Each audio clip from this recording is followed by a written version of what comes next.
mau merapikan, mau mencocokkan sama yang hadir di sini sekarang. Yang pertama Kak Kak Rina itu yang mm, di mendaftarnya untuk ke University of Sheffield ya. Iya, betul Kak. Oke. Terus yang Kak Sheila untuk ke mm, University Columbia University bukan? Iya, betul Kak. Oh iya tuh. Ya. Lalu Kak Seisha untuk ke Warwick. hmm, sebentar, ini saya eh Warwick. Oh iya, tuh. Kak Seisha. Oke. Ini karena ada 90 menit ya, lalu ada 3 orang, kita estimasikan satu orangnya 20 menit ya, 20 menit, lalu nanti 10 menitnya untuk diskusi dan tanya jawab. Bisa kita mulai sekarang ya. Oke. Ini terserah ya Kak urutannya atau ada yang mau mengajukan diri dulu.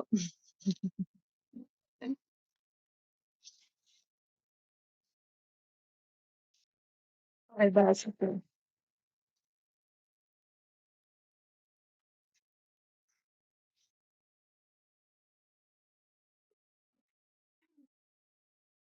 Oke. Mana ada yang mau mengajukan diri?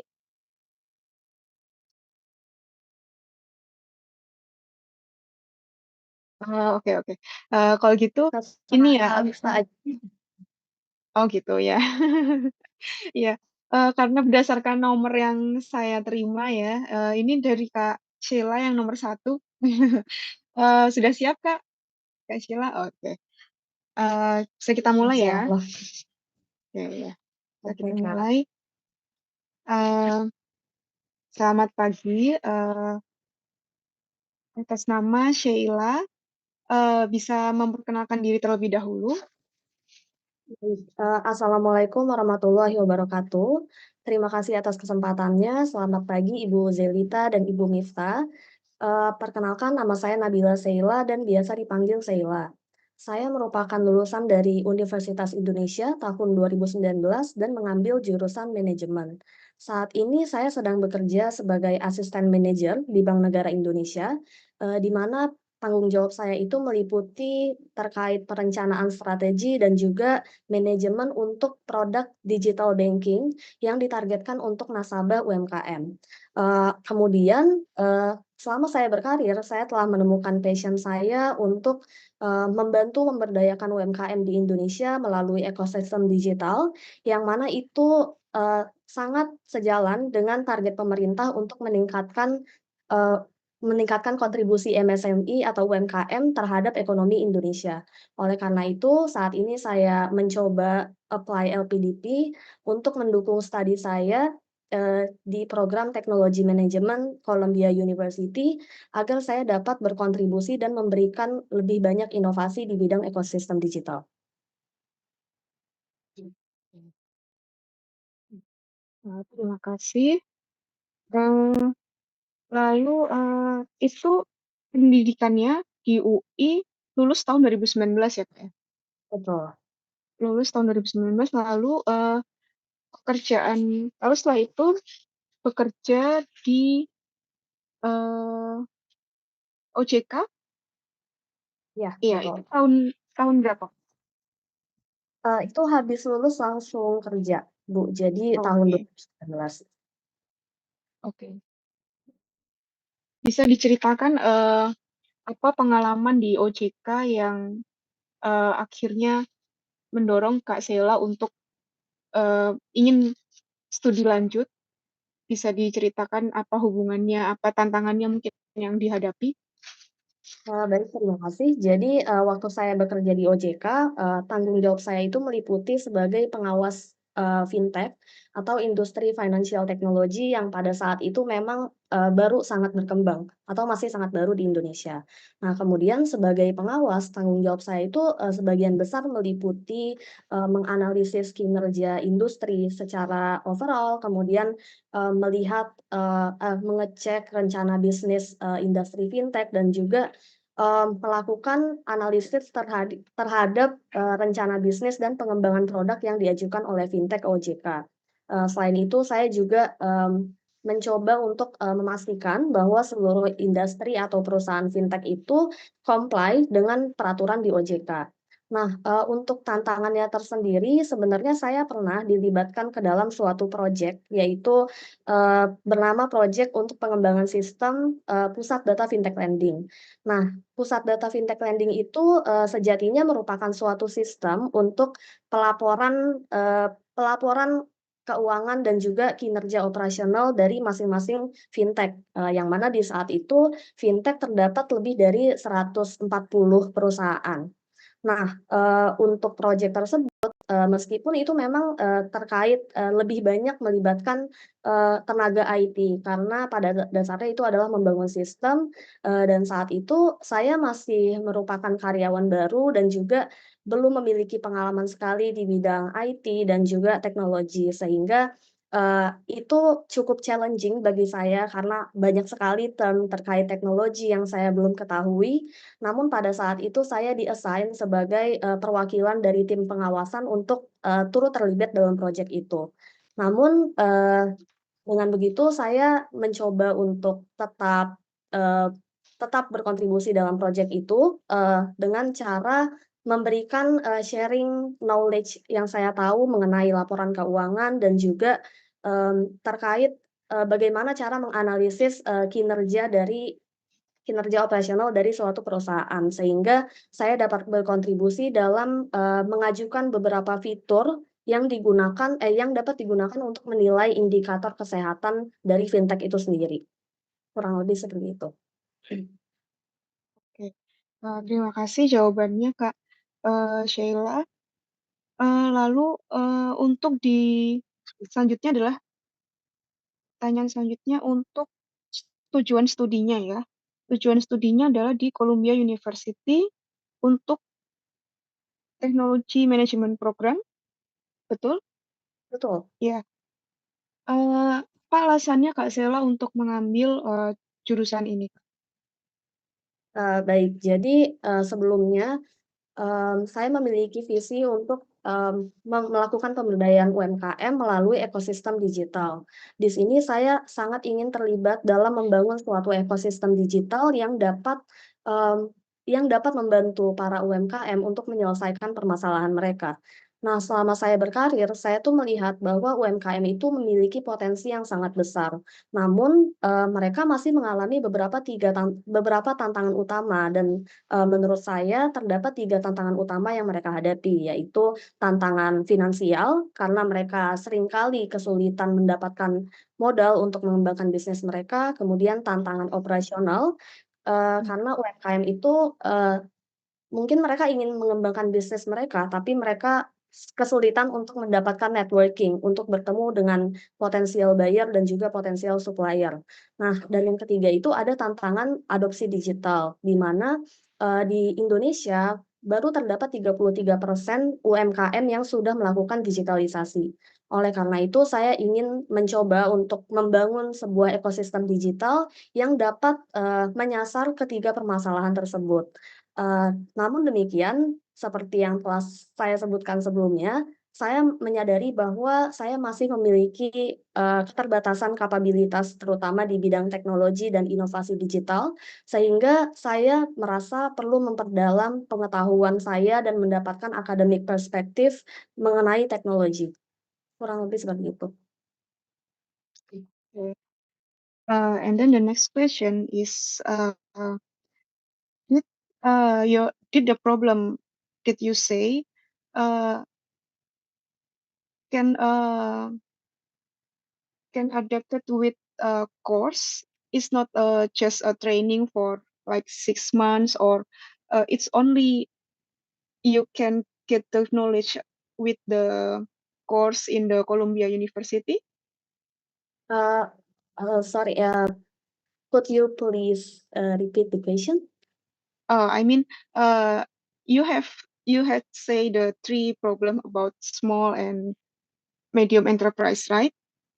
Right. And then that is the background of your motivation to pursue your master degree. Uh, did you consider the training instead of the have a master degree? Because a training just like 6 months and then a master degree, I think in 2 years, Okay, I got your right? point. Yes. The reason why I choose to pursue a postgraduate study, actually, I realized that nowadays we have several online platforms that could help us to understand deeper about technology.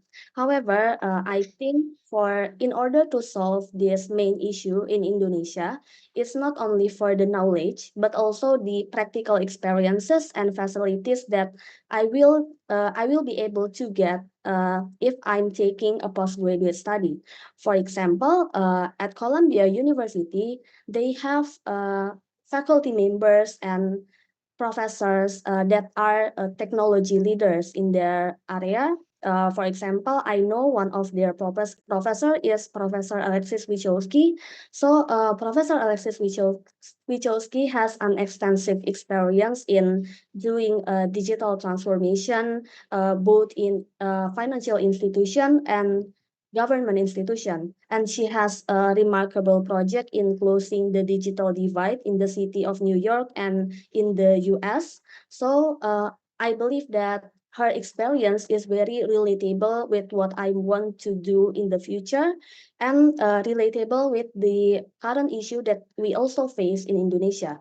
Moreover, Columbia University also offers courses such as capstone project and then the opportunity for internship, which means I can learn to implement my knowledge practically into real problems so that I will be able to tackle more problems once I return to Indonesia.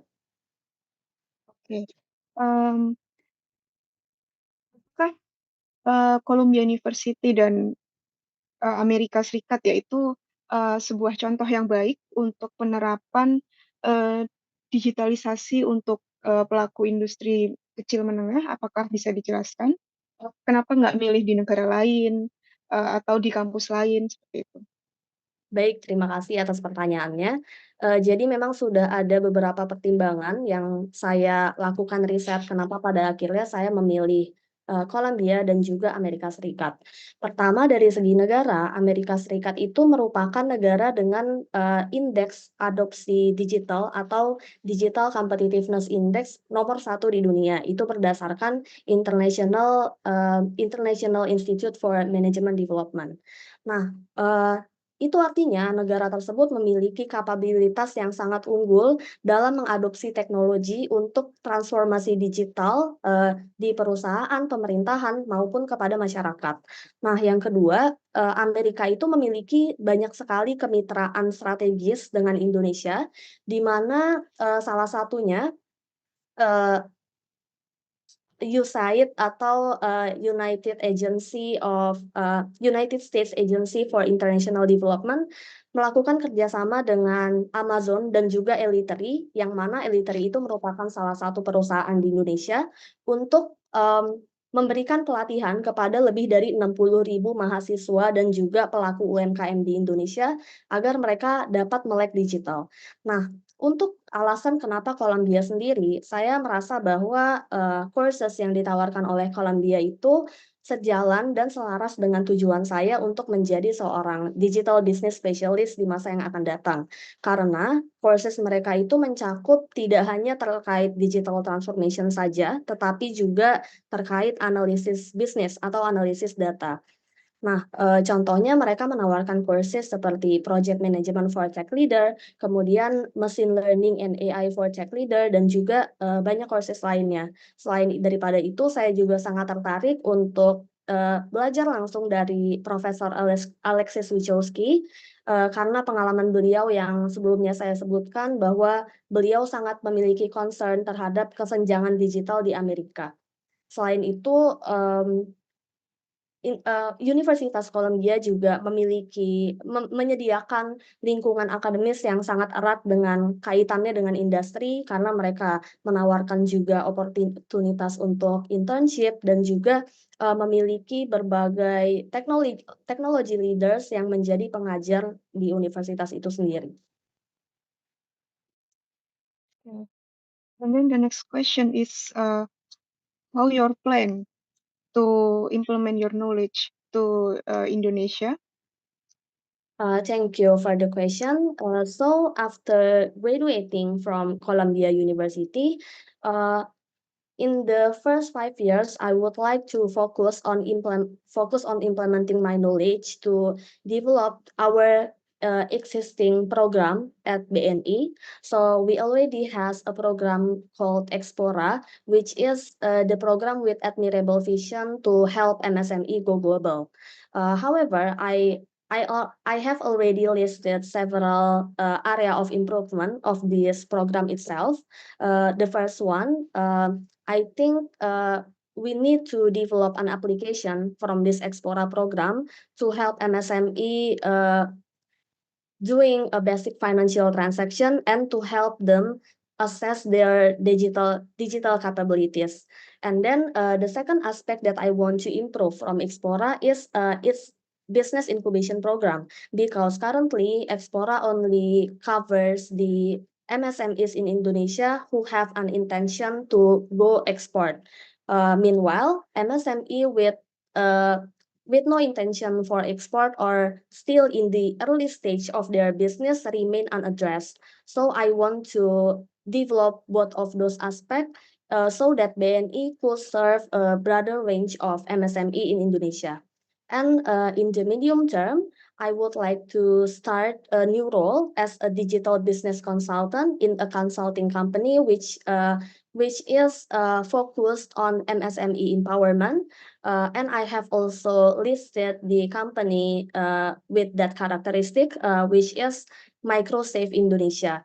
Uh, by being a digital consultant, I hope I will be able to lead more digital projects before I'm starting my next India first as a policymaker uh, that can help more MSME and by providing a data-driven policy in Indonesia. Okay. Berarti ini posisinya itu tugas belajar gitu ya nanti kalau misalnya sudah diterima beasiswa. Betul, Ibu. Jadi saya berencana untuk mengambil cuti belajar di BNI. Kemudian setelah lulus saya akan kembali ke tim saya lagi. Oh, berarti langsung aktif gitu maksudnya ya, nggak perlu apply lagi gitu kan? Betul. Oh iya. Oke. Eh, ini salah satu di esainya yang saya baca akan mengembangkan training program untuk small and medium enterprise. Eh, Apakah pernah memetakan bagaimana dukungan pemerintah terhadap program yang akan Kak Sheila buat? Iya, terima kasih atas pertanyaannya. Tentunya saya sudah mencoba riset kira-kira apa saja, langkah dan juga dukungan yang telah dilakukan oleh pemerintah untuk pemberdayaan UMKM, dan saya melihat memang, pemerintah itu sudah memberikan banyak sekali inisiatif, terutama ketika, pandemi Covid kemarin, karena banyak sekali UMKM di Indonesia itu yang tumbang, kemudian, banyak sekali inisiatif yang sudah dilakukan pemerintah untuk menangani hal tersebut. Contohnya dengan adanya undang-undang prakerja, di mana undang-undang prakerja itu memberikan relaksasi yang cukup banyak bagi para pelaku UMKM untuk melakukan usaha, terutama dari segi pendanaan dan juga perizinan. Nah, kemudian di situ juga pemerintah mendorong para pelaku industri, baik swasta maupun BUMN dan juga kementerian untuk secara bersama-sama kita melakukan, pelatihan atau edukasi yang masif kepada UMKM di Indonesia. Karena, saya juga menyadari bahwa jumlah UMKM di Indonesia itu sangat banyak sekali, bahkan mereka itu, bahkan menurut Kementerian, Kementerian Kominfo, UMKM itu mendominasi 99% dari total bisnis di Indonesia, sehingga di situ saya melihat bahwa kita memang memerlukan suatu inovasi dan dukungan yang masif dalam membangun UMKM di Indonesia. Oke. Eee, Bagaimana misalnya kalau setelah lulus nanti Kak Sheila ditawari kerja di luar negeri, misalnya di World Bank gitu kan, eee, kita kan nggak tahu ya apa yang akan terjadi selanjutnya. Bagaimana pendapat Kak Sheila? Baik, terima kasih. Jadi saya menyadari bahwa memang sebagai lulusan magister atau master, apalagi ketika kita berkuliah di luar negeri, pasti akan banyak sekali opportunity yang akan menanti kita, baik di luar negeri maupun di Indonesia. Namun, saat ini tentu yang menjadi prioritas saya itu adalah kembali ke BNI dan juga mengembangkan Explora dalam jangka pendek. Sehingga, saat ini saya, tentu akan selalu memprioritaskan itu hingga nanti saya belajar, namun ketika saya mendapatkan opportunity lain yang mungkin, bagi saya mungkin lebih menarik, saya akan coba melihat apakah opportunity ini tuh bisa memberikan, celah untuk berkolaborasi lebih lanjut dalam mendukung tujuan saya yang tadi, untuk memberdayakan UMKM.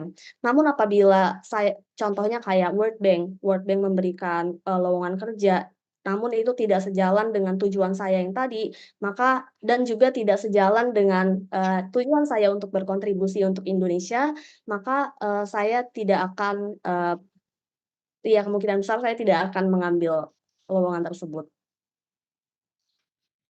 Oke. Mmm, Pertanyaan selanjutnya, kita masih ada 5 menit ya. Eee, Kira-kira apa tantangan terbesar yang akan dihadapi nanti pada saat, kuliah? Baik, jadi, saya juga menyadari bahwa kuliah di luar negeri terutama, pasti akan menawarkan berbagai tantangan tersendiri seperti perbedaan zona waktu, perbedaan culture, dan juga, mungkin kangen rumah atau homesickness. Namun, eee, saya yakin sekali bahwa saya dapat mengatasi semua tantangan tersebut karena, saya juga sudah melakukan planning ke depannya apa saja aktivitas yang akan saya lakukan di sana. Jadi pada intinya saya akan mencoba untuk menyibukkan diri saya dengan aktivitas yang positif, supaya saya dapat mengembangkan, self development saya, dan juga tidak akan memiliki banyak waktu untuk merasa galau atau, ya merasa galau atau, mengalami shock culture. Nah, mungkin beberapa kegiatan yang akan saya lakukan, pertama saya akan bergabung dengan komunitas pelajar Indonesia lainnya seperti Columbia Indonesian Society dan juga Persatuan Pelajar Indonesia untuk mempererat solidaritas antara mahasiswa Indonesia dan juga mungkin awardee LPDP lainnya, sehingga kita dapat saling belajar dan saling mendukung untuk mengatasi tantangan yang kita hadapi di sana. Nah, selain itu saya juga akan menjaga komunikasi yang erat dengan keluarga saya di Indonesia. Meskipun jauh, tapi saya akan selalu menyempatkan untuk, saling berkabar dengan keluarga. Dan yang terakhir, saya akan menyibukkan diri saya untuk mengikuti kegiatan organisasi seperti Columbia Consulting Group, karena, saya juga ke depannya sangat tertarik untuk menjadi digital business consultant dan itu akan menjadi opportunity bagi saya untuk mempelajari lebih dalam mengenai dunia consulting. Pertanyaan terakhir, tentunya, kita mengharapkan yang terbaik ya untuk Kak Sheila, tentunya kita mengharapkan Kak Sheila lolos gitu. Namun, apa rencana Kak Sheila kalau misalnya tidak diterima untuk di batch 1 ini? Terima kasih atas pertanyaannya. Jadi mungkin hal pertama yang akan saya lakukan ketika apabila saya gagal dalam beasiswa ini adalah, mengambil sedikit waktu dulu untuk, merenung atau, mencoba untuk menerima kenyataan bahwa saya gagal pada tahap ini, namun saya tidak akan terpuruk dalam kegagalan tersebut atau saya akan segera bangkit dan juga mencoba mengevaluasi diri saya kembali, bagaimana sikap saya saat interview, kemudian kira-kira apa poin-poin, yang dapat saya improve dalam diri saya supaya, saya bisa mengembangkan diri saya kembali agar layak menjadi kandidat LPDP. Selanjutnya karena saya tahu bahwa LPDP setiap tahunnya buka di 2 batch, saya akan segera mencoba LPDP lagi, dengan kondisi di mana saya sudah lebih siap dan juga lebih matang dengan rencana saya ke depannya. Mmm, iya. Terima kasih cukup ya, waktu kita. Sekarang sesi, diskusi singkat. Terima kasih Kak Sheila atas, jawabannya ya. Sangat baik, sangat lancar, sangat, flow-nya juga bagus. Aku Oh ya, ingin mohon maaf ini saya belum belum saya sampaikan di awal, harusnya saya sampaikan di awal ya, mohon maaf Kak Sheila. Jadi nanti kalau misalnya, peraturannya belum berubah, nanti mungkin saya perlu cek lagi ya peraturannya ada yang berubah atau enggak. Eee, Nanti akan ada 3 panelis ya. betul. LPDP itu, 2 dari teknikal, 2 yang istilahnya ada di bidang, eee, kakak-kakak sekalian, satu lagi untuk psikolog, gitu. Mungkin ini Kak Zelita kalau misalnya ada informasi terbaru bisa disampaikan juga ya, Kak, ya? Nah, peraturannya adalah kalau misalnya ditanya oleh pakai bahasa Indonesia, maka jawabannya pakai bahasa Indonesia. Kalau ditanya dengan bahasa Inggris, sebisa mungkin dijawab dengan bahasa Inggris.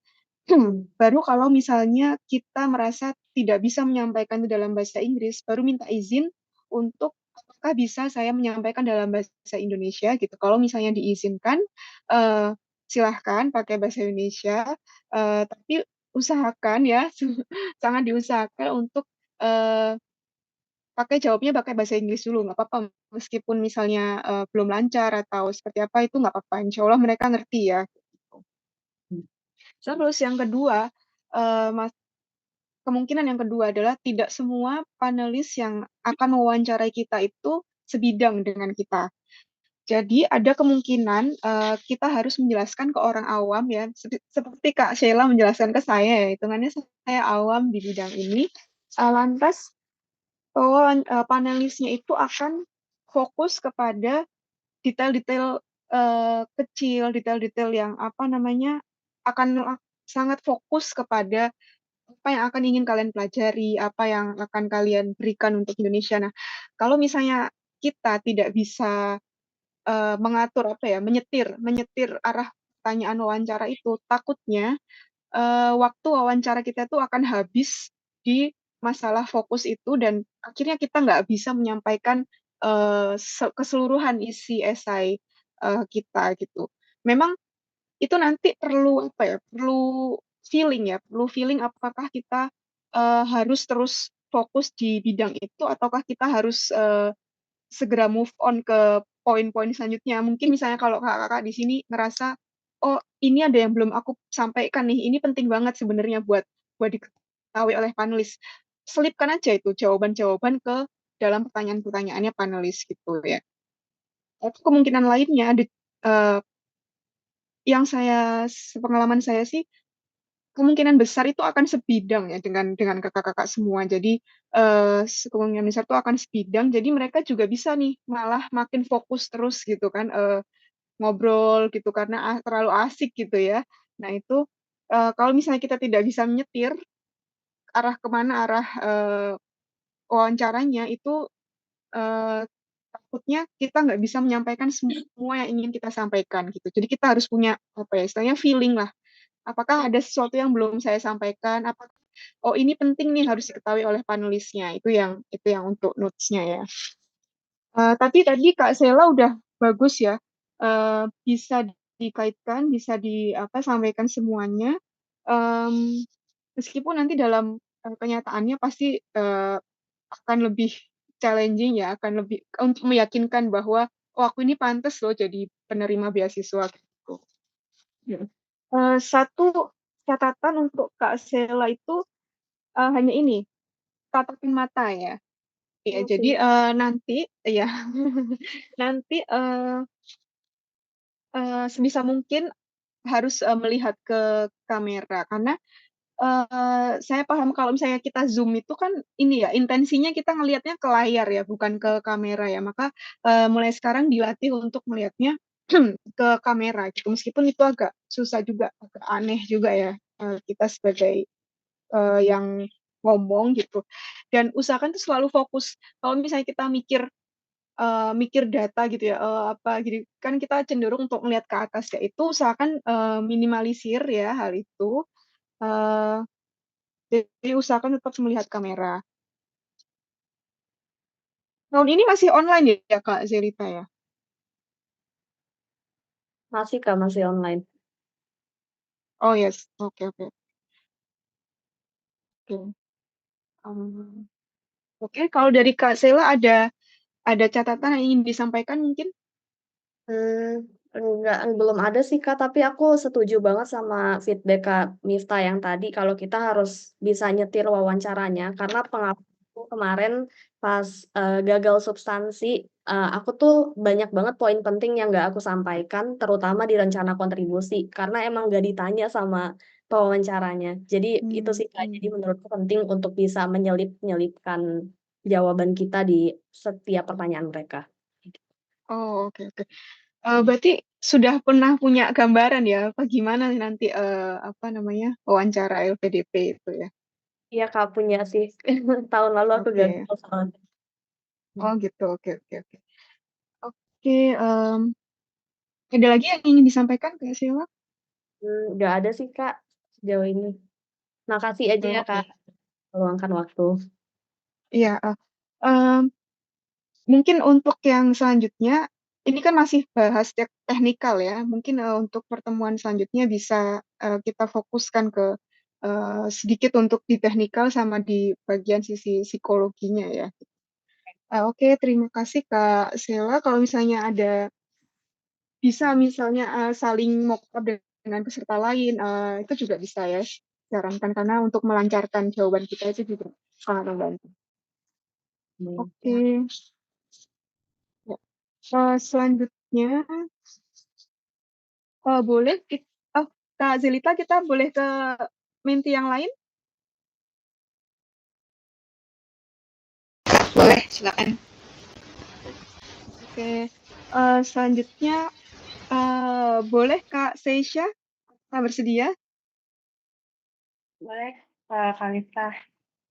Oke, selamat pagi Kak Seisha. Selamat pagi. Ini posisinya lagi kerja atau gimana ini? Maksudnya lagi di kantor atau lagi di mana gitu? Jadi Bu, saya menjalankan interviewnya di rumah. Oh, oke oke. Iya, oke. Bisa kita mulai ya sesi wawancaranya ini. Oke, pertama terima kasih Kak Sesha telah hadir dalam sesi wawancara. Pertama, silahkan kenalkan diri terlebih dahulu. Sebelumnya saya ingin mengucapkan terima kasih atas kesempatan yang telah diberikan kepada saya hari ini. Nama saya Seisha, saya merupakan sarjana S1 dari Universitas Indonesia, jurusan Ilmu Komunikasi yang memiliki fokus di Public Relations. Saat ini saya telah memiliki pengalaman kerja hampir 5 tahun dan dengan pengalaman sebelumnya yang telah saya dapatkan dan ilmu yang saya dapatkan dari sekolah saya, saat ini saya memiliki posisi untuk mendesain komunikasi, terutama untuk GoFood, sehingga saya memiliki kesempatan untuk berinteraksi atau bekerja secara lebih dekat terhadap UMKM, terutama UMKM kuliner di Indonesia, karena 99% merchant yang dimiliki oleh GoFood merupakan UMKM.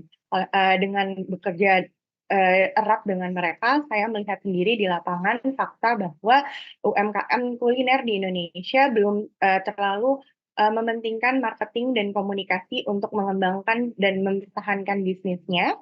Oleh karena itu, saya ingin memperoleh eee, master's degree dari, The University of Warri, jurusan Business with Marketing, karena saya sadar, saya memiliki kekurangan pengetahuan di bidang data, bisnis dan branding, sehingga, hal ini menghambat saya untuk membantu mereka untuk berkembang.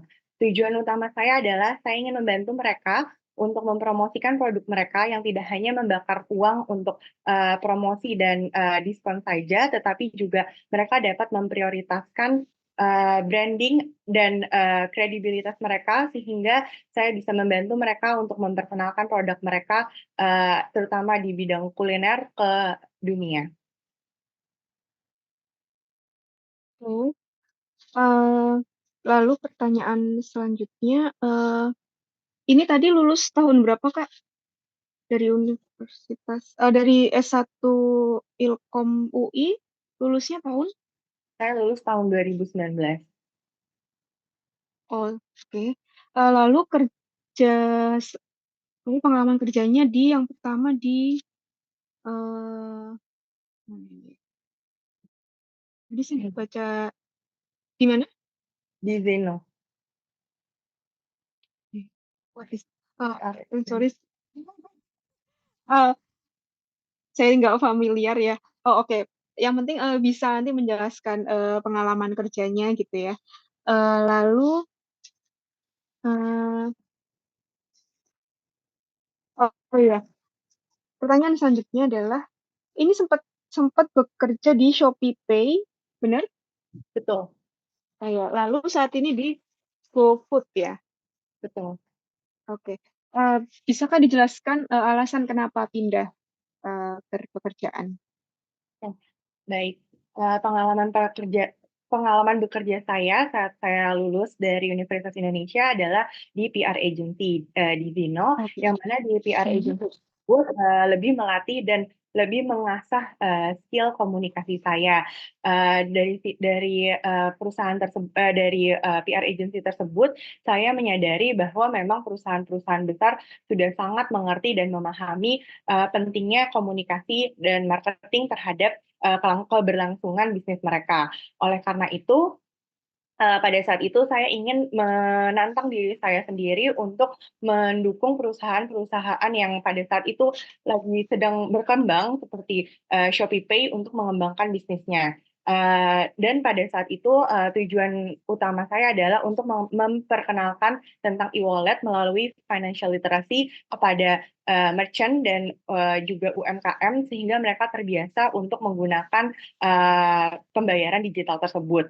Dan proyek tersebut, merupakan proyek pertama saya yang akhirnya memperkenalkan saya terhadap, UMKM-UMKM di Indonesia. Dan saya juga sudah sedikit, banyak melihat, problem yang dihadapi oleh UMKM, di Indonesia seperti bagaimana mereka masih, belum mengetahui di segi operasional, marketing dan, juga komunikasi. Nah, lalu setelahnya, untuk memperkuat asumsi saya pindah kerja ke Gojek dan saya lebih fokus meng-handle GoFood, di mana di, GoFood saya lebih, banyak sekali bertemu dengan merchant, kuliner di Indonesia dan, saya juga di GoFood memiliki kesempatan untuk memberikan pelatihan kepada UMKM kuliner di Indonesia sehingga mereka bisa mengembangkan, bisnisnya tidak hanya melalui platform di GoFood saja, tetapi juga di, platform lain di media sosial melalui, yang namanya Merchant Influencer Program. Pada saat itu, ini merupakan pelatihan sepanjang tahun, yang mana saya membuat workshop dengan tema yang berbeda setiap bulannya untuk para UMKM, dan setelah itu kami memberikan, PR kepada UMKM untuk mengerjakan sendiri strategi marketing, branding, dan komunikasi yang telah diajarkan. Setelah UMKM tersebut mencoba sendiri, dan membuktikan sendiri ke bisnisnya strategi marketing yang, diajarkan, mereka melihat bahwa tidak adanya kontribusi terhadap strategi marketing yang mereka lakukan terhadap bisnis mereka. Padahal yang mereka tidak sadari adalah mereka tidak bisa membaca data atau tidak mengerti bagaimana impression, misalkan ada hasil impression, bagaimana impression ini berpengaruh atau memiliki dampak ke bisnis mereka, dan ada memang bagian-bagian yang harus mereka evaluasi sehingga strategi marketing dan komunikasi ini menjadi efektif dan relevan untuk mereka. Oleh karena itu, saya ingin mendampingi mereka dan dengan mengerti secara holistik pemahaman korelasi antara komunikasi dan bisnis, sehingga saya bisa memberikan pendampingan kepada mereka.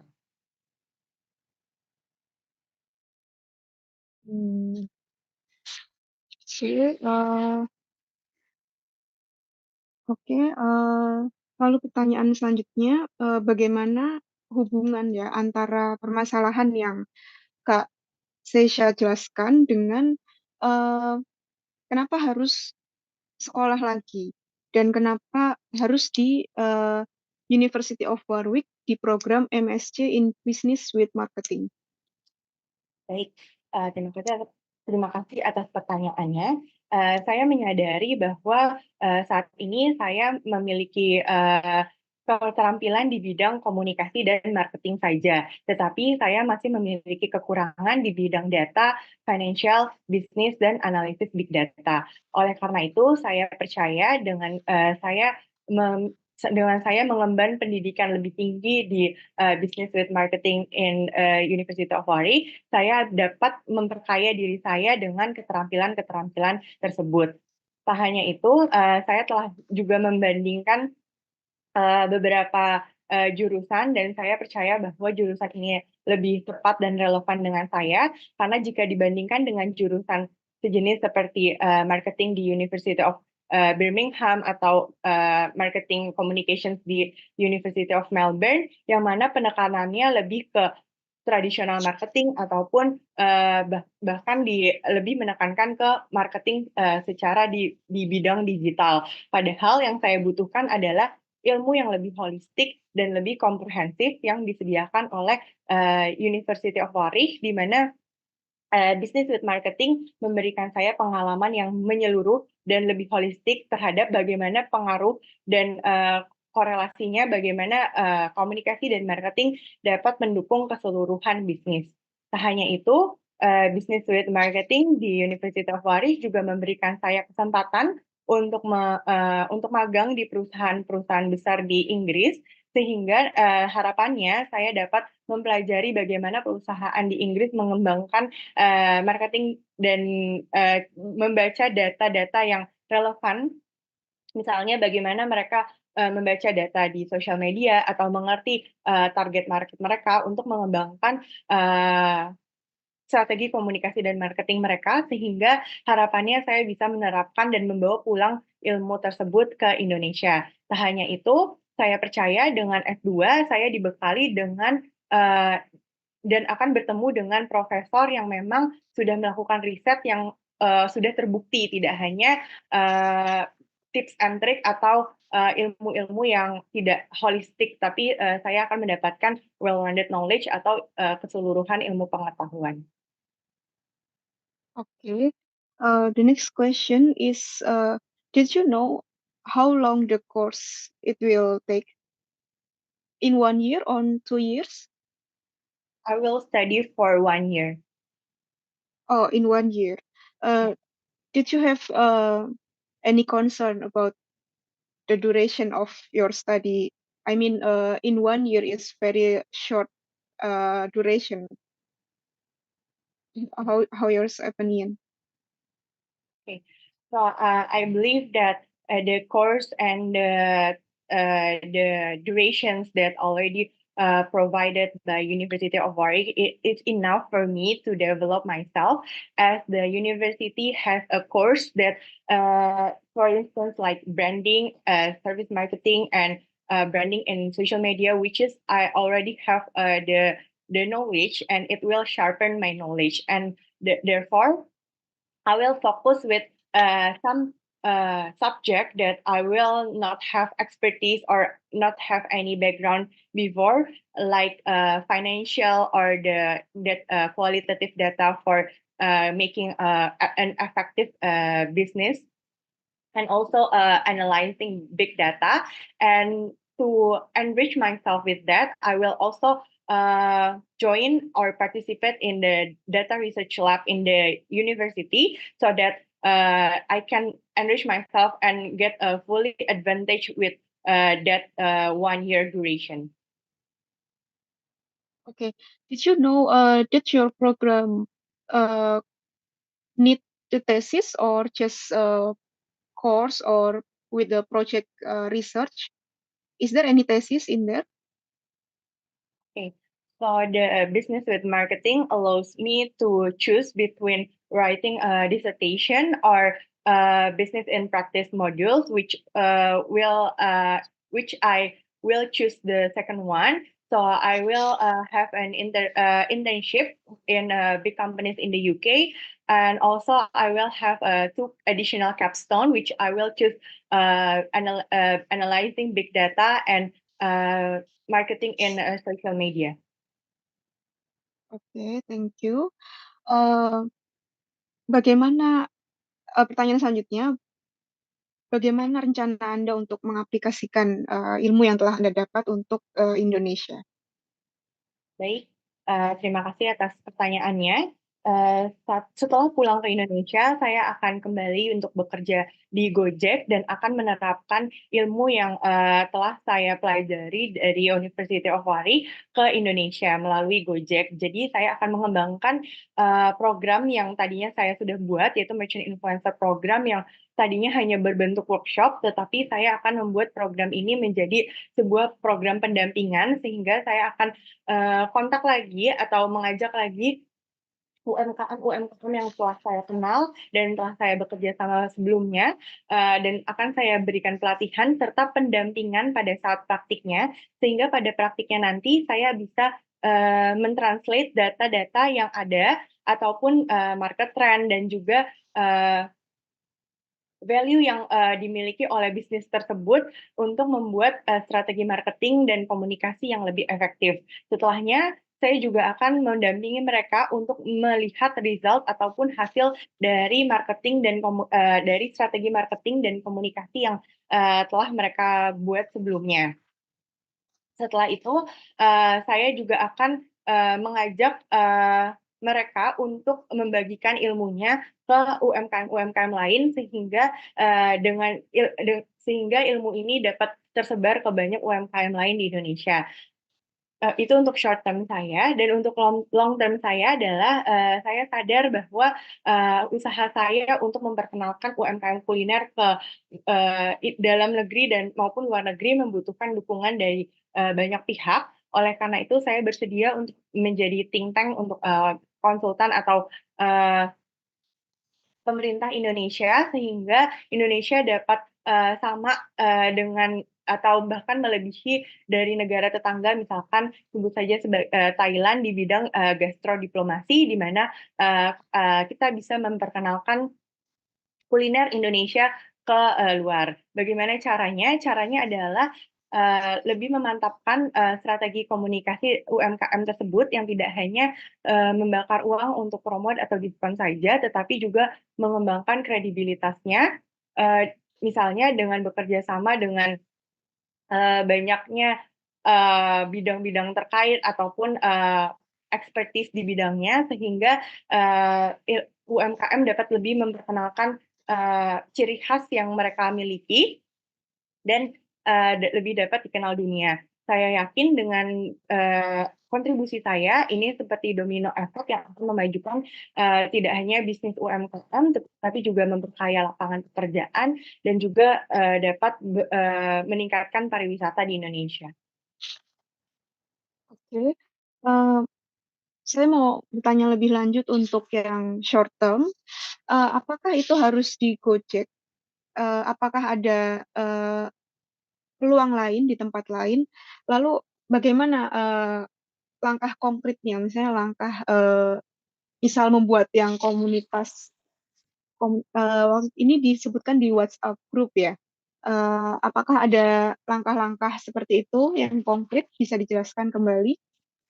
Oke, baik.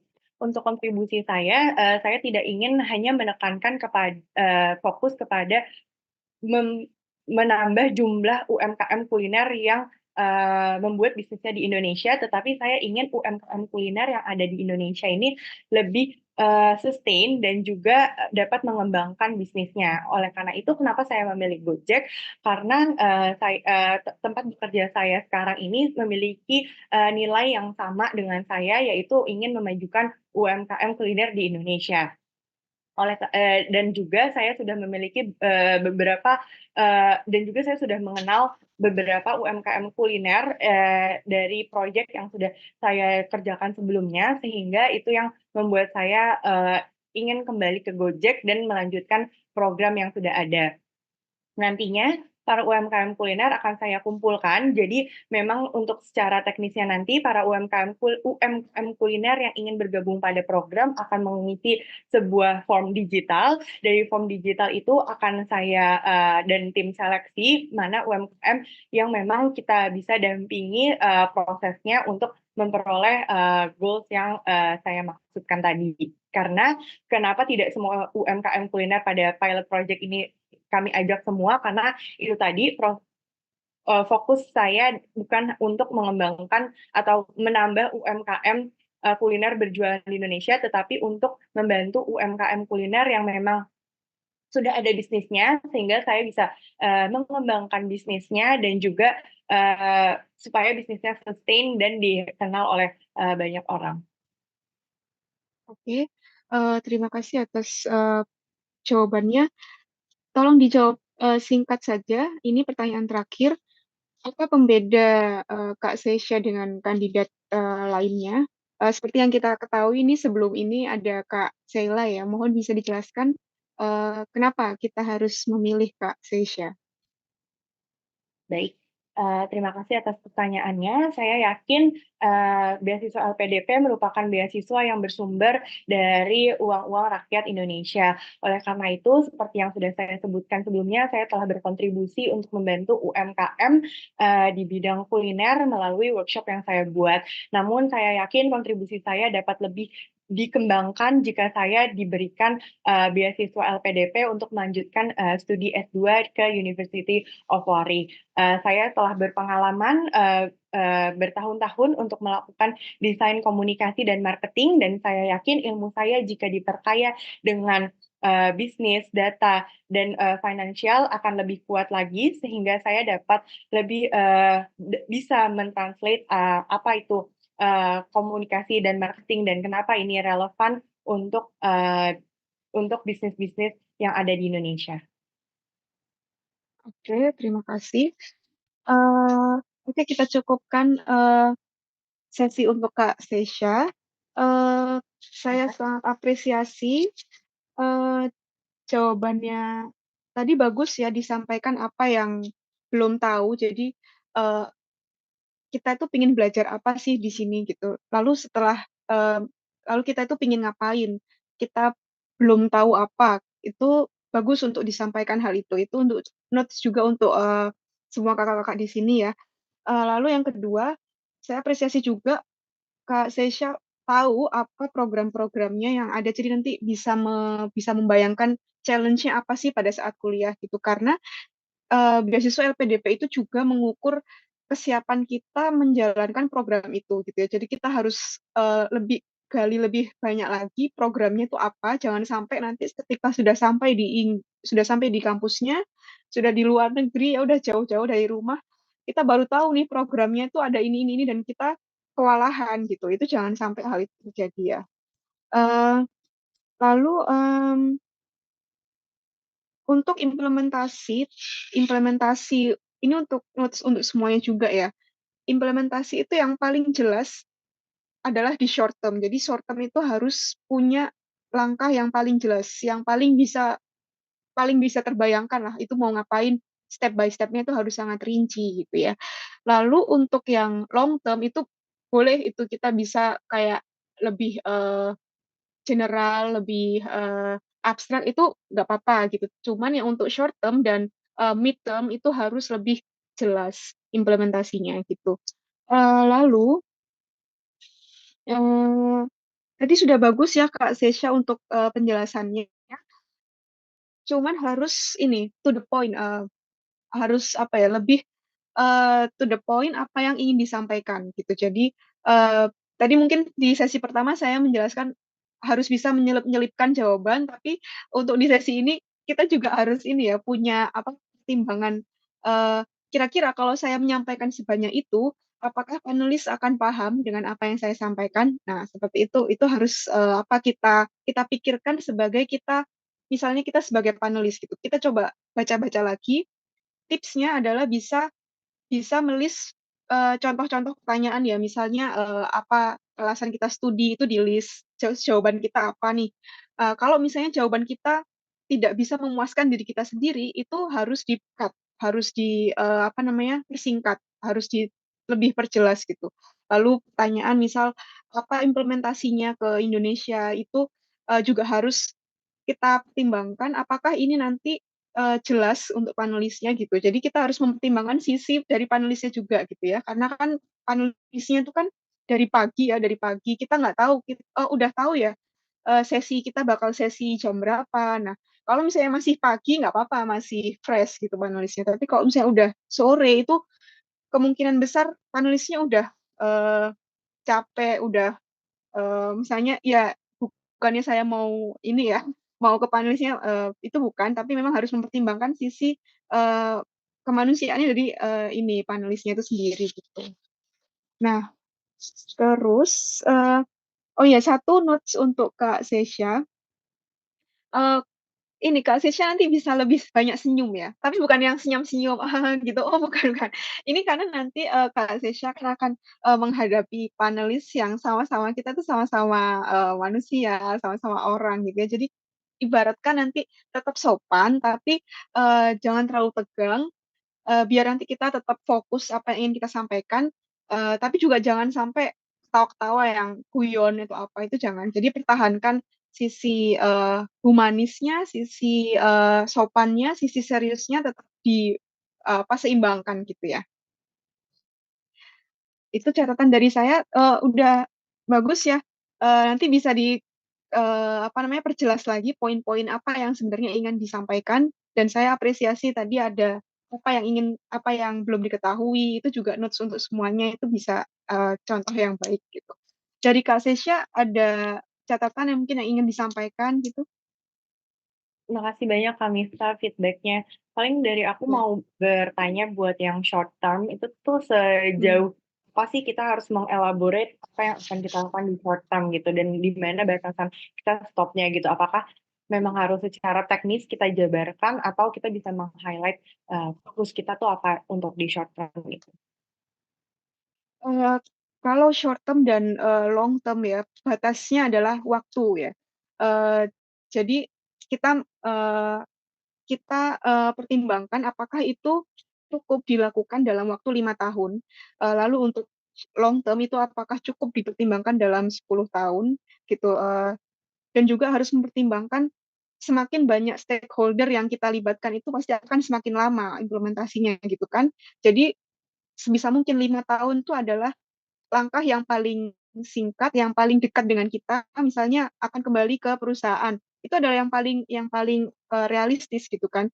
Kalau misalnya mau membuat komunitas dengan itu bisa terkategorikan sebagai mid term atau sampai long term karena komunitas kan kita butuh banyak stakeholder yang kita libatkan gitu kan. Eh, jadi bagi saya eh, batasnya adalah waktu. Mungkin nanti kakak-kakak yang lain yang ada ide atau ada jawaban yang lain dari sumber lain tuh boleh ditambahkan gitu. Oke, terima kasih Kak Mifta. Nah, oke, semoga membantu ya. Ada lagi, Kak Sesha? Enggak, dari aku cukup. Terima kasih. Oke, oke, terima kasih. Eh, Selanjutnya kita bisa ke Kak Karina ya. Ah ya, Oke, Kak Karina, terima kasih. Ini sudah menunggu 1 jam ya. ya, Iya. Eh, Ini lagi di rumah atau di kantor? Kebetulan saya di rumah. Oke, oke lagi di rumah. Oke. Em, oke, kita mulai sesi wawancara untuk Kak Karina. Silahkan bisa memperkenalkan diri terlebih dahulu. Baik, sebelumnya terima kasih atas kesempatan yang sudah diberikan. Perkenalkan, nama saya Rahmadani Karina Mutia Syarif atau sering dipanggil Karina. Sebelumnya saya memiliki work experience bekerja di salah satu public accounting firm, Big Four public accounting firm, yaitu Deloitte Indonesia sebagai audit associate, di mana tugas saya adalah untuk mengaudit financial statement yang dimiliki oleh klien-klien Deloitte Indonesia. Pada saat saya bekerja, saya spesialisasi di bidang pertambangan, lalu industri, dan juga saya juga pernah menghandle beberapa consumer product klien.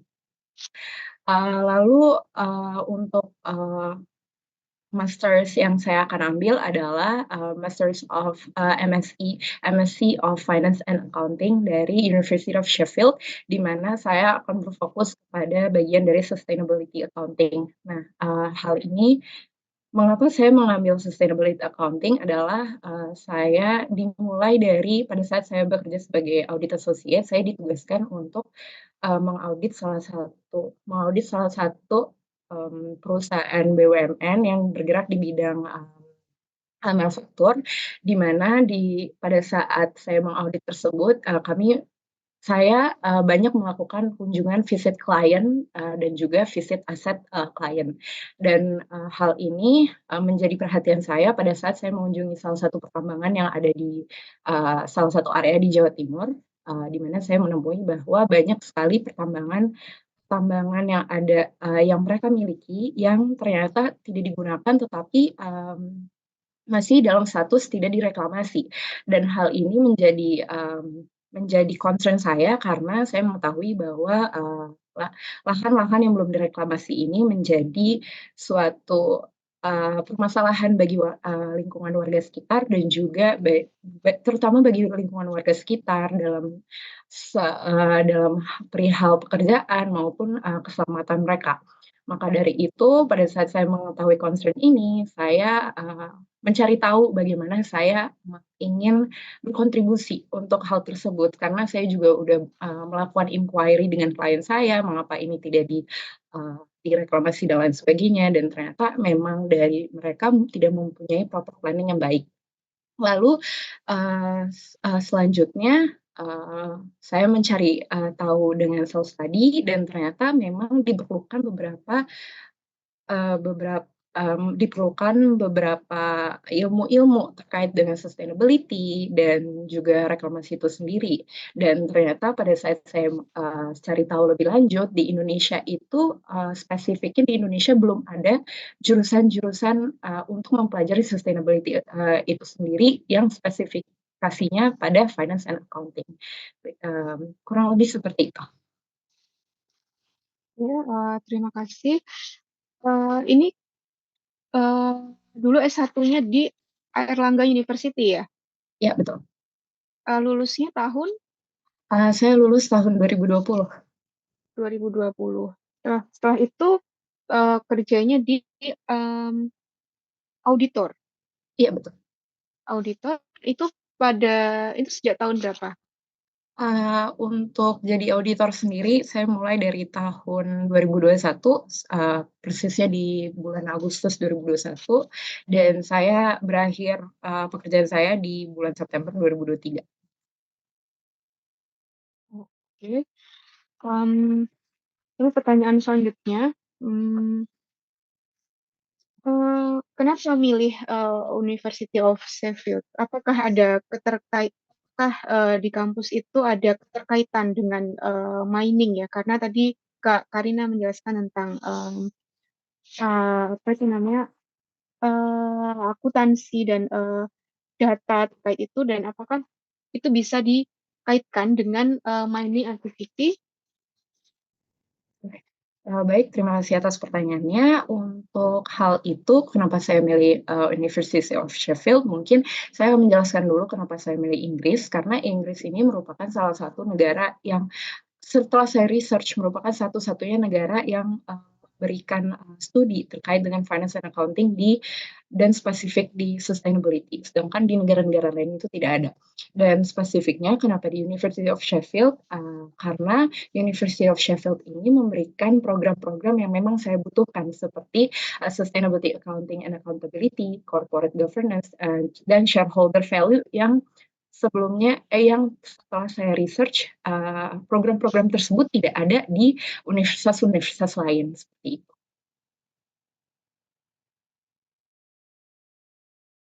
Okay. The next question is, you also write about University of Edinburgh. Uh, did you? Is that mean you consider you apply to University of Edinburgh or you can explain why University of Edinburgh is written in your essay? Okay, so thank you for the question. And the reason why I wrote about the University of Edinburgh is because at the stage of the administration process, actually, I applied for the University of Edinburgh too, but after a long consideration, I choose the University of Sheffield. University of Sheffield better than University of Edinburgh is just because they offer me a lot of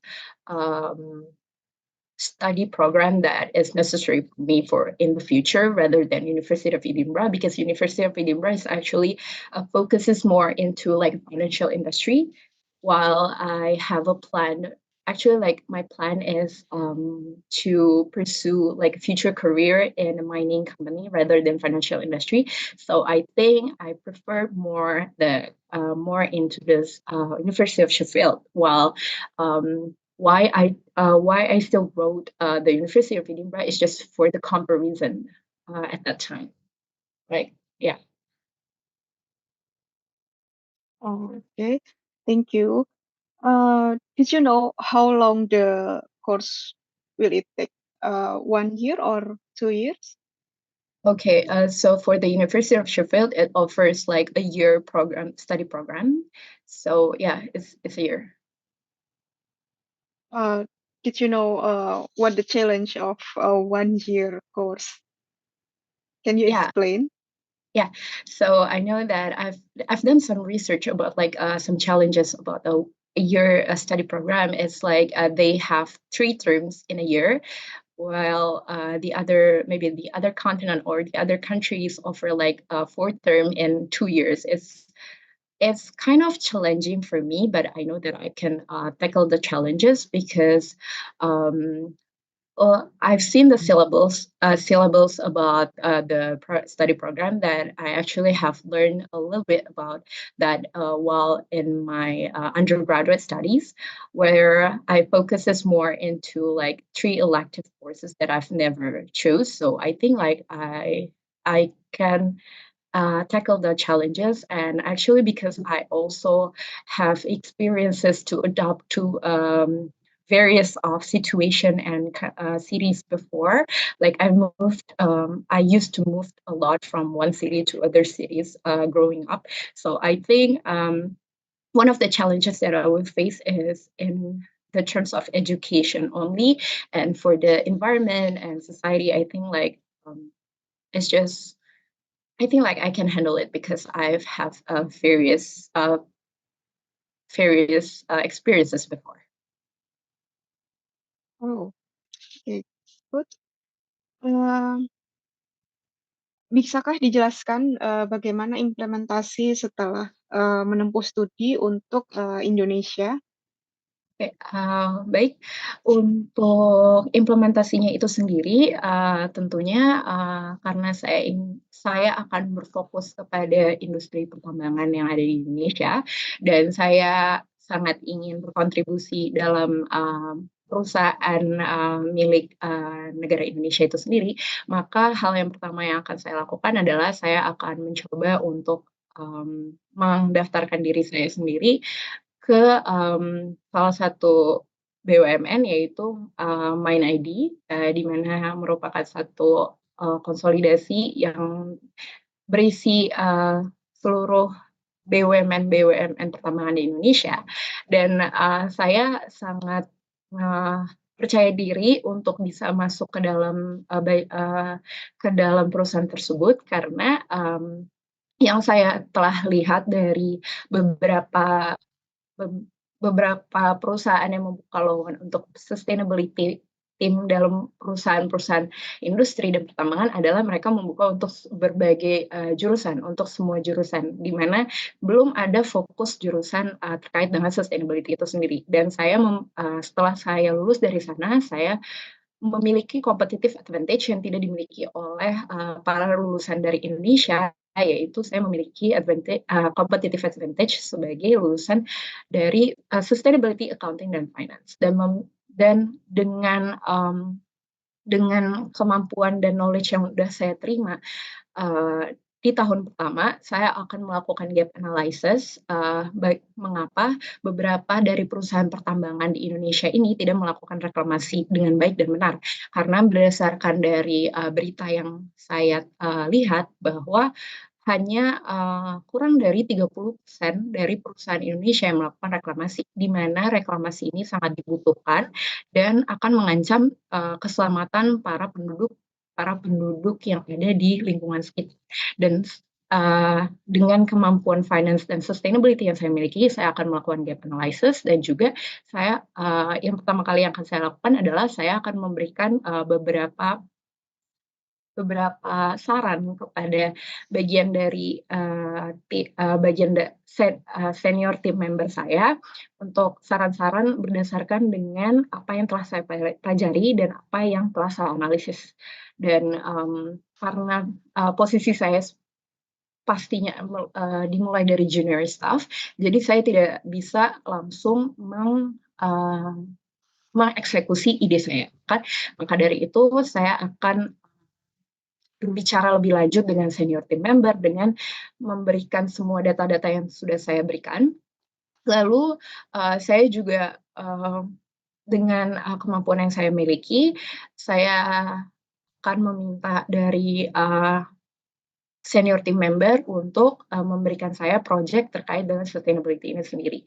Karena yang saya ketahui adalah pada saat ini perusahaan berlomba-lomba untuk menjadi perusahaan yang sustainable agar mendapatkan insentif dari pemerintah juga. Jadi bagaimanapun caranya perusahaan mereka harus menjadi perusahaan yang the best of the best in terms of sustainability. Lalu in the midterm, dalam jangka waktu setelah 5 tahun, mungkin 5-10 tahun, saya yakin progression career itu pasti ada. Maka dari itu saya akan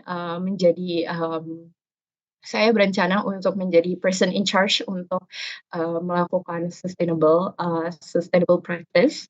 Lalu saya juga akan turun langsung ke pertambangan yang ada di perusahaan tersebut. Lalu juga saya akan melakukan komunikasi dengan warga sekitar karena menginvolve warga sekitar terkait karena lahan itu kan sebenarnya milik warga sekitar. Maka dari itu saya harus melakukan banyak komunikasi dengan warga sekitar agar apa yang mereka mau dan apa yang perusahaan mau itu mendapatkan middle ground-nya seperti itu. Lalu mungkin in a long term karena posisinya juga sudah meningkat dan kemampuan saya juga sudah meningkat, saya memprediksi mungkin posisi saya udah jadi manager atau maybe like senior manager, dan di situ saya memiliki power untuk berinteraksi langsung dengan pemilik regulasi. Maka dari itu, di situ dengan kemampuan dan experience yang saya miliki, saya akan berbicara dengan pihak regulator dan untuk memberikan saran-saran berdasarkan apa yang telah kami kerjakan. Dan saya juga berencana di long term ini sendiri, saya akan menjadikan perusahaan saya sebagai perusahaan yang dilihat oleh perusahaan-perusahaan lain in terms of sustainability itu sendiri. Mungkin kurang lebih untuk rencana karir saya seperti itu. Oke. Sebentar, tiba-tiba saya lupa. Oke oke. Eee, apakah ada, apa ya, apakah ada bayangan, seperti apa sih nanti, tantangan, dalam implementasinya Mbak Karina di dalam, mengimplementasikan di short term, mid term, atau di long term? Tantangan yang sudah saya pikirkan dalam pengimplementasian itu adalah sebenarnya tantangan dari internal itu sendiri. Karena untuk membuat suatu reklamasi sebenarnya itu kan tidak memiliki dampak secara nyata kepada perusahaan. Di mana dampaknya itu sebenarnya untuk lingkungan sekitar, tetapi itu sebenarnya kan kewajiban dari perusahaan untuk melakukan reklamasi. Dan menurut saya kenapa saya bilang tantangannya dari dalam internal um, saya berpikir bahwa untuk melakukan reklamasi itu kan dibutuhkan dana yang cukup besar, bisa lebih dari mungkin kayak sekitar lebih dari 5M atau mungkin lebih dari segitu, karena pertambangan itu merupakan lahan yang sangat besar. Tetapi saya sudah berpikir tantangan ini bisa saya andalkan karena saya memiliki background di finance and accounting, di mana uh, saya mempunyai kemampuan dalam bidang keuangan, di mana saya bisa memiliki budgeting dan hal itu bisa membantu saya untuk memberi pengetahuan kepada internal perusahaan bahwasannya reklamasi ini tidak akan tidak tidak akan berimpak buruk kepada kita semua dalam hal keuangan, karena ternyata impact-nya itu sangat baik, walaupun kita tidak mendapatkan istilahnya mendapatkan uang balik dari hasil reklamasi itu, tetapi ada beberapa poin yang harus kita pahami, di mana reputasi perusahaan merupakan salah satu, branding dari perusahaan itu merupakan salah satu hal yang dapat membantu income dan profit dari perusahaan untuk meningkat. Dan dengan saya menjabarkan seperti itu dan memberikan data yang tentunya data yang realistis dan juga data yang ada saat itu, maka seharusnya challenges itu akan tertackle dengan sendirinya, seperti itu. Oke, dari beberapa tantangan yang sudah diceritakan oleh Kak Karina, apakah pernah mempertimbangkan untuk, pindah ke jurusan mungkin lebih cocok di public policy, instead of, accounting? Oke, baik, terima kasih atas pertanyaannya. Untuk public policy sendiri, mungkin itu sangat berjauhan antara jurusan yang saya punya dan juga jurusan yang saya lalui kemarin dan juga yang akan datang gitu. Dan hingga sekarang saya tidak melihat middle ground-nya kenapa saya harus memiliki public policy, karena memang tujuan karir saya adalah untuk bekerja di company daripada di pemerintahan. Jadi saya lebih ingin ke praktiknya, jadi saya lebih condong untuk memilih ke jurusan-jurusan yang memang membantu saya pursue karir di company instead of di mungkin di kementerian karena public policy maker, seperti itu. Oke, terima kasih, saya bisa membayangkan, poin-poin yang ingin disampaikan Kak Karina. Mungkin ada kalimat penutup yang ingin disampaikan oleh Kak Karina kepada tim panelis? Oke. Baik, terima kasih atas kesempatan yang sudah diberikan. Untuk closing statement yang akan saya berikan adalah, saya yakin dengan terpilihnya saya menjadi LPDP Awardee di batch 1 2024 ini, saya akan membantu Indonesia dalam segi hal yang saya miliki, knowledge dan kemampuan yang saya miliki. Saya yakin bahwa pengeluaran yang telah diberikan kepada saya tidak akan berujung sia-sia. Di mana saya akan menggunakan kesempatan ini sebaik mungkin dan juga seefektif mungkin yang bisa saya kerjakan dan insya Allah saya akan memberikan yang paling terbaik untuk Indonesia ke depannya. Terima kasih. Oke, terima kasih. Kita akhiri sesi dari Kak Karina ya. Terima kasih atas jawaban-jawabannya. Sangat baik disampaikan dengan apa ramah ya, senyum gitu ya. Eh, Satu notes yang saya catat ini adalah yang pertama tentang perkenalan.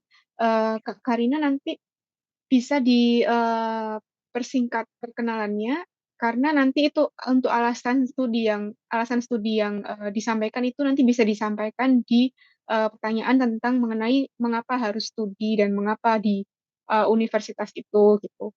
Oke, nanti perkenalannya cukup untuk di backgroundnya Kak Karina.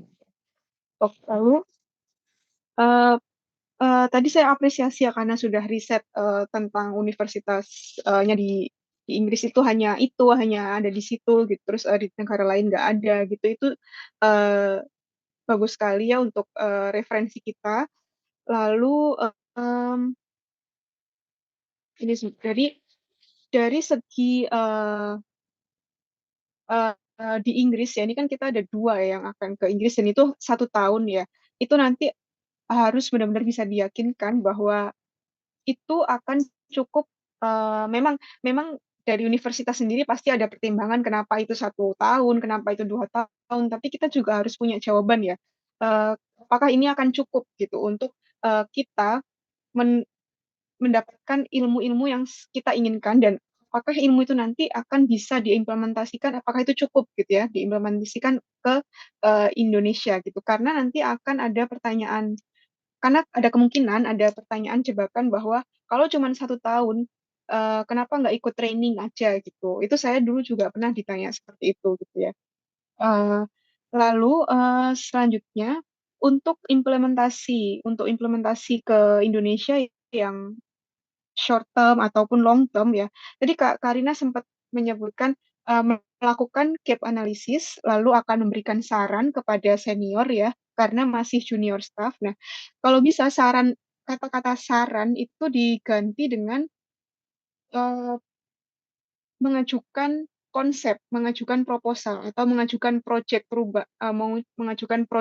apa ya? Project perubahan itu apa ya nama nama bekennya ini. Karena kalau hanya saran itu terlihat oh cuman saran gitu. Itu mah bisa disampaikan dalam rapat-rapat. Nah, usahakan membahas membahas apa namanya? Kontribusinya itu dengan kata-kata yang lebih lebih berat, lebih apa namanya? Lebih besar bukannya mau memoles atau mengada-ngada itu bukan, tapi eh, jangan sampai kita mengkerdilkan usaha kita sendiri gitu. Jadi kita harus meyakinkan bahwa nanti kontribusi kita tuh bakalan penting loh untuk perusahaan ini kayak gitu. Ya. Lalu untuk yang mid term sama long term itu kan eh, tadi ini entah salah saya menangkapnya atau gimana ya, tapi saya menangkap ini lebih cenderung ke progression karir. Jadi hati-hati untuk menyampaikan progression karir itu dibolehkan ya karena memang kita kan sebagai personal ya memang kan selalu ingin mencapai sesuatu tapi jangan sampai kontribusi yang kita sampaikan itu nanti hanya tergantung pada karir. Jadi usahakan setelah membahas membahas posisi kita di situ sambungkan dengan adanya peningkatan karir itu saya bisa memperbesar kontribusi saya dengan seperti ini kayak gitu. Jadi yang kita fokuskan adalah kontribusi yang semakin besar seiring dengan posisi karir kita yang meningkat kayak gitu. Oke, lalu oh ya usahakan menghindari sebisa mungkin kata-kata mungkin gitu kan. Misalnya mungkin dalam 5 sampai 10 tahun ke depan saya akan menjadi manajer atau apa itu sebaiknya dihindari karena seolah-olah kita tidak yakin. Oh yes, gimana kalau misalnya kita nanti akan terjebak ke pertanyaan gimana kalau misalnya nggak jadi di main ID atau gimana nanti kalau misalnya nggak jadi manajer kayak gitu ya. Itu kita harus punya uh, plan jawaban ya, karena memang dari pengalaman yang saya dapatkan dan juga dari diskusi dengan teman-teman, uh, kalau menyebutkan sebuah nama perusahaan dan menyebutkan suatu nama posisi secara to the point itu akan rentan untuk dilanjut ditanya, oh kalau misalnya nggak bisa di perusahaan itu gimana? Kalau misalnya nggak ada di posisi itu gimana? Seperti itu, gitu ya. Jadi bisa gali lebih dalam lagi tentang sisi kontribusinya apa, gitu. Hmm, Oke. Dari Kak Karina ada yang mau disampaikan mungkin? Mungkin mau tanya ya Kak ya, karena kan tadi aku juga agak belum siap maksudnya belum terlalu siap sama pertanyaan-pertanyaan unexpected question itu, terutama di bagian karir.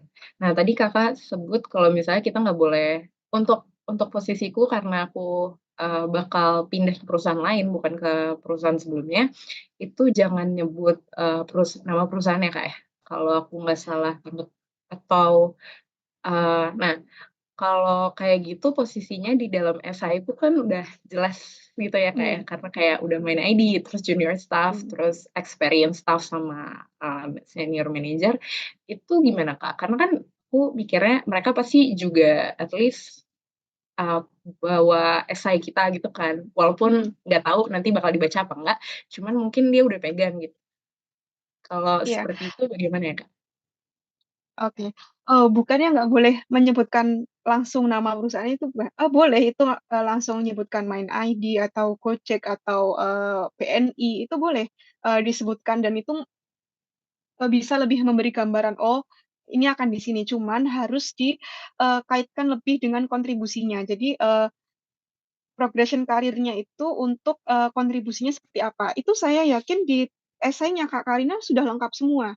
Cuman pada saat menjelaskan itu harus lebih ditekankan bahwa dengan saya di posisi ini, dengan saya di Main ID, lalu Main ID kan karena gabungan ya, itu karena akan lebih punya impact dibandingkan dengan hanya satu perusahaan sendiri. Lalu dengan progression karir sebagai top yang mengambil kebijakan itu nanti saya itu akan bisa lebih mengimplementasikan apa yang saya punya gitu ke program-program di Main ID. Jadi lebih disambungkan ke kontribusinya. Itu saya baca di esainya Kak Karina sudah ada semua kok, tinggal hanya nanti nyampaikannya gimana. Iya. Ini esainya udah bagus-bagus. Kak Zelita ini sebelumnya udah sudah di review ya oleh Danaya juga ya. Iya, udah Kak. Oh ya, bagus. Ini ya, semoga nanti bisa jelas disampaikan ya. Karena sayang kalau saya udah bagus tapi kita nggak bisa to the point nyampaikannya, itu sayang sekali gitu. Oke, dari Kak semua ada yang mau disampaikan mungkin sebelum saya kembalikan ke Kak Zelita?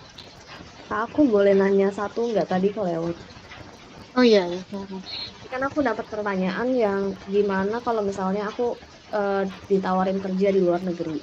Nah, kira-kira formula yang tepat untuk menjawab pertanyaan kayak gitu tuh gimana ya, Kak?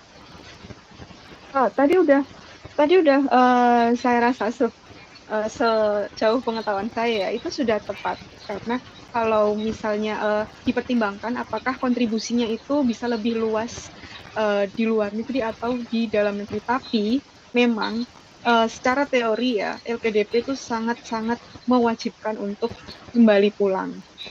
Jadi harus diingat-ingat bahwa kita akan kembali gitu ya. Ini bukannya mau cuman manis-manis di depan, itu bukan ya, karena memang kita meskipun nanti pada saat PK ya, saya tuh pernah dengar penjelasan kita diperbolehkan berkarir di luar negeri kalau memang ada dampaknya positif pada Indonesia gitu. Tapi itu nanti usahakan jangan disampaikan dulu. Kita harus sampaikan bahwa saya akan kembali ke Indonesia kayak gitu. dengan kontribusi seperti ini. Kalau misalnya ditawari kerja di luar negeri ya usahakan ditolak ya apa gimana ya bahasannya gitu. Tapi tadi sudah cukup bagus Kak Sheila. Itu ada saran lagi dari teman-teman yang lain. Nah, itu sih Kak, sebenarnya kan kalau nggak salah LPDP tuh tahun ini udah ngubah peraturan gitu kan. Jadi awardee tuh boleh maksimal 2 tahun kerja atau magang di negeri dulu. Aku takutnya kalau misalnya kita straight ke, oh saya akan balik ke Indonesia, itu jadi jatuhnya kayak udah open minded gitu. Iya, benar. Iya, iya juga ya. Iya juga. Itu harus ini ya, apa namanya populerkan ya. Takutnya kalau misalnya kita emang udah punya base peraturan seperti itu, terus juga sudah sering digaungkan. Cuman takutnya panelisnya masih apa namanya belum tahu tentang hal itu. Ya, jadi itu tadi bisa disampaikan juga kalau misalnya LPDP sekarang sudah boleh membuka untuk magang di luar negeri, tapi dengan syarat Kak Sheila harus sebutkan bahwa ini akan menjamin dengan saya magang di luar negeri itu akan menjamin kontribusi saya di Indonesia itu semakin mantap gitu. Maksudnya semakin networkingnya semakin banyak gitu. Terus contoh-contoh yang saya dapatkan semakin banyak dan akan membawa Indonesia lebih keluar ke mancanegara itu harus ditekankan hal seperti itu. Jangan sampai oh iya saya mau kerja di luar negeri karena gajinya lebih banyak kayak gitu. Itu jangan sampai gitu ya. Itu harus benar-benar semuanya dikembalikan ke kontribusi ke Indonesia karena kita tahu ya LPDP kan dari uang negara gitu ya dan usahakan semua yang menjadi jawaban-jawaban kita tuh larinya akan ke keuntungan Indonesia kayak gitu. Oke Mbak, makasih. Cukup jelas? Oh iya.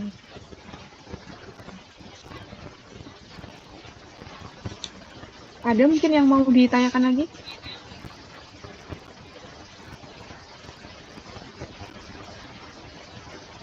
Dari aku cukup Kak, terima kasih. Oke. Ya. Kalau gitu saya bisa kembalikan ke Kak Zelita ya, mungkin ada yang mau disampaikan atau seperti apa? Oke, terima kasih Kak Miftah buat waktunya ya, buat mentoring menti-menti LPDP dan juga Naya. Ya kalau aku rasa sih tadi aku perhatiin kakak udah cukup bagus, cuman mungkin buat Kak Sheisha itu banyak gitu tuh mungkin sebaiknya dihindari gitu, karena kan ya agak nggak enak aja gitu dengarnya kalau ada kata filler, itu namanya kalau dalam bahasa Inggris fillers ya gitu. Jadi sebisa mungkin yang mantap gitu jawabannya. Terus karena LPDP itu kan seperti yang kita tahu dari uang negara dan dari uang rakyat, otomatis kita sebagai penerima beasiswa harus bisa memberikan sumbangsih untuk masyarakat Indonesia gitu. Kebetulan aku sih bukan LPDP ya, cuman aku S2-nya ini beasiswa unggulan dari Kemendikbud gitu. Jadi kurang lebih seperti itu. Jadi lebih ditekankan ke kontribusi kita untuk Indonesia itu bagaimana gitu. Paling dari itu aja sih Kak, mungkin untuk feedback dari Kak Miftah nanti aku sampaikan secara personal aja ya. Nanti aku chat pribadi ke kakak-kakak semua di sini.